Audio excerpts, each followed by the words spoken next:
Sixième manche du Trophée Madio Crédit Mutuel à Saumur, dans le Maine-et-Loire. Les 180 coureurs engagés n'auront pas vraiment le temps d'apprécier le somptueux panorama du château surplombant la Loire. Robin, tu as fait une place à Saumur l'année dernière. La rue Chèvre, qu'est-ce que ça change? C'est sûr qu'elle est plus dure que la côte du château. Donc je pense que ça peut faire des différences. Après, à voir si tout le monde n'est pas à bloc en haut. Parce que si tout le monde est à bloc en haut, ça peut se regarder en haut et du coup pas sortir. Le coureur orléanais 6e l'an dernier à Saumur ne pourra pas défendre ses chances. Il doit abandonner sur ennui mécanique au pied de la première difficulté. Maxime, est-ce que ça s'annonce comme la manche la plus dure? Ouais, je pense que oui. Après, il y a la Pével qui est très dure, mais là, monter aussi raide comme ça, je pense que ça va être un chantier. 10 gars qui sont capables de gagner. Hein. Quel nom? Gabriel Ganter, Mortier, Picard au sprint et d'autres noms. Simon, grosse motivation? Ouais, aujourd'hui, grosse motivation. Je pense que c'est la manche la plus dure et en plus, je pense qu'il y a vraiment tout le monde en France, donc ça va donner une belle bataille. Alors ouais, j'ai repéré le circuit hier, donc c'est un circuit qui monte énormément. Donc comparé à Châteaubriand, il y avait la bosse de l'arrivée, on peut dire. Donc là, je pense que ça va être un parcours vachement sélectif et on va se faire plaisir. Ouais. Paul, c'est la journée des costauds? Ouais, j'espère, hein, y a pas mal de dénivelé, donc j'espère que ça va sortir en costaud. Tu imagines qui devant avec toi? Je sais pas, mais des personnes plutôt qui ont du panache, quoi, qui ont pas mal de puissance aussi, donc je sais pas, on verra. Au sein de cet impressionnant peloton, un tout nouveau coureur français, Ref Quechouet du Vélos Vanté. On a connu ton frère au Trophée Maillot. Il était britannique. Et toi, tu es français. Depuis quand? Ça fait 4 mois maintenant, je pense. On a tous les deux eu la nationalité, ce qui nous a permis de faire les championnats de France et très content d'être français.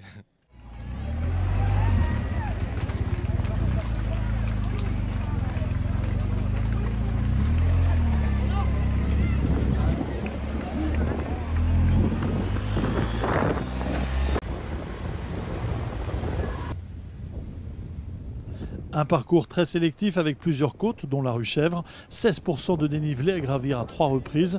Au total, pour cette 6e manche, 70 km, sans doute les plus difficiles de l'histoire du Trophée Madio.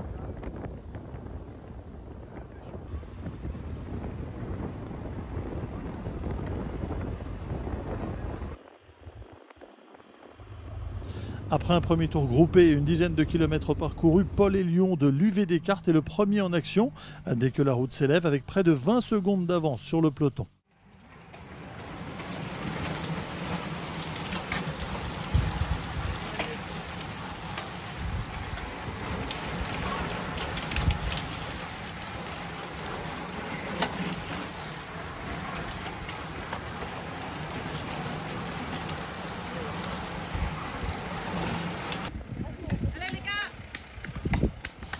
Un tour plus tard, on prend les mêmes et on recommence. Elion, toujours aux commandes, devance Arthurec, le coureur de Nogent-sur-Oise, d'une dizaine de secondes.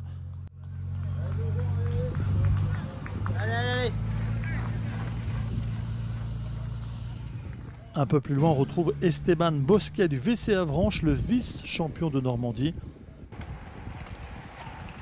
Le peloton avec les principaux favoris dont le leader Maxime Mortier reste vigilant à une trentaine de secondes derrière l'homme de tête.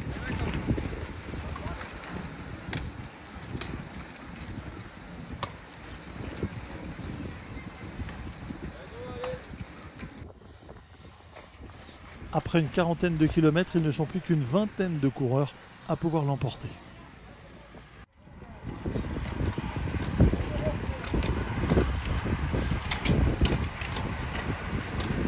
Mais avant d'entamer les 3 derniers tours et la fameuse ascension de la rue Chèvre, 9 garçons s'échappent. Maxime Mortier, leader au général, le coureur de Marmande Alban Picard, Paul Elion de l'UV Descartes, premier attaquant du jour, Paul Becchio, le champion de France cadet en titre, Clément Bouissou, l'Alsacien Gabriel Janter, Antoine Marceau, vainqueur de la dernière manche à Renazé, Jules Hubert et Tristan Hardy, le Mauricien.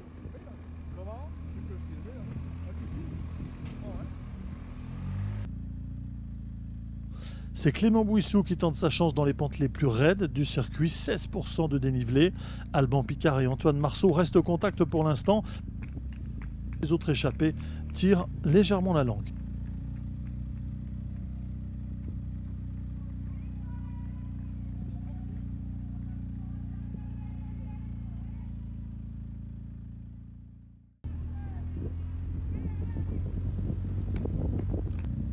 Dans l'avant-dernier tour, Bouissou place une nouvelle attaque, prend quelques secondes sur Marceau et Becchio.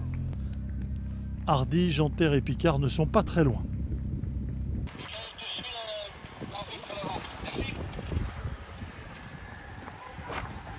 Allez, Alban!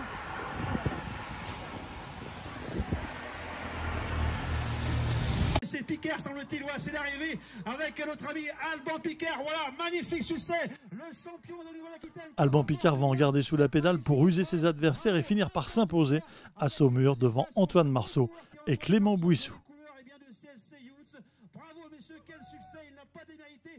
Alban, super victoire, une réaction à chaud?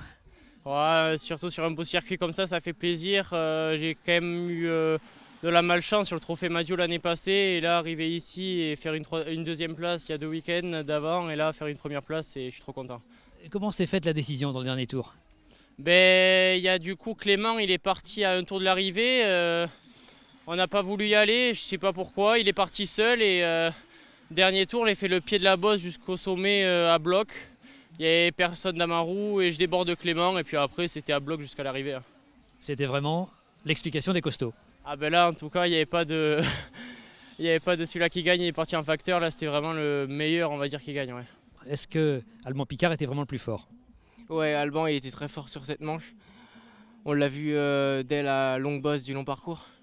Et il y avait aussi Clément Bouissou, que j'ai senti vraiment fort. Et puis après, Paul, je sais pas s'il était dans son meilleur jour. Parce que dans la grande bosse, il était vraiment très bon. Et en revanche, dans la bosse plus courte de la Gève, là, un peu dans le mal, mais bon, je pense que c'était comme tout le monde. Gabriel, la Ruchèvre, c'était comment? C'était difficile. Au final, j'avais pas des trop bonnes jambes. Il y a une chute juste devant moi. La grosse chute en bas des montées là. Et du coup, j'ai dû reboucher, faire un sacré effort pour aller rattraper le groupe de devant. Puis du coup, j'ai grillé une grosse cartouche quand même pour rentrer. Et puis après, j'étais un peu limite sur la fin et je me fais plutôt décrocher à la pédale dans la bosse, quoi. J'avais pas des super jambes aujourd'hui. Bon, j'étais pas mal, mais voilà, quand les costauds sont sortis, c'est l'échappée qui la gagne. J'ai réussi à prendre les roues. Puis dans la bosse, je me suis garé carrément, j'ai explosé. J'ai réussi à prendre le peloton et puis j'ai fini comme j'ai pu, autour de la 20e place, je pense, dans le peloton.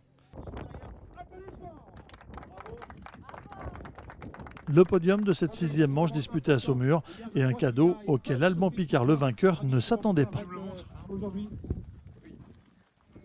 Merci beaucoup. Voilà, c'est un bidon d'Tadej Pogačar.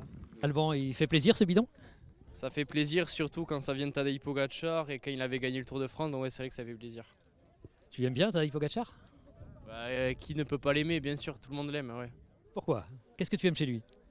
En tout cas, il a du panache, il attaque tout le temps, même quand il est à bloc, il essaye de faire péter tout le monde. C'est, je pense, l'un des coureurs qui inspire le plus de cadets, juniors et de jeunes. Mais bon, je suis quand même content, la chaleur j'étais pas forcément acclimaté, donc voilà, j'ai bu et puis à la fin, j'ai eu quelques petits vomis, donc bon, c'est comme ça, 3e place sur le trophée Maggio, encore un podium, peut-être une victoire bientôt, j'espère. Antoine, 2e participation et 2e podium, c'est beau, non? Ouais. Ah, je pensais que je serais moins à mon aise sur un parcours comme ça, mais faut croire que ça a été. Est-ce que tu t'es révélé aujourd'hui des talents de grimpeur? Pas grimpeur, mais elle était assez courte la bosse, pentue quand même, mais non, je dirais pas grimpeur. C'était trop court.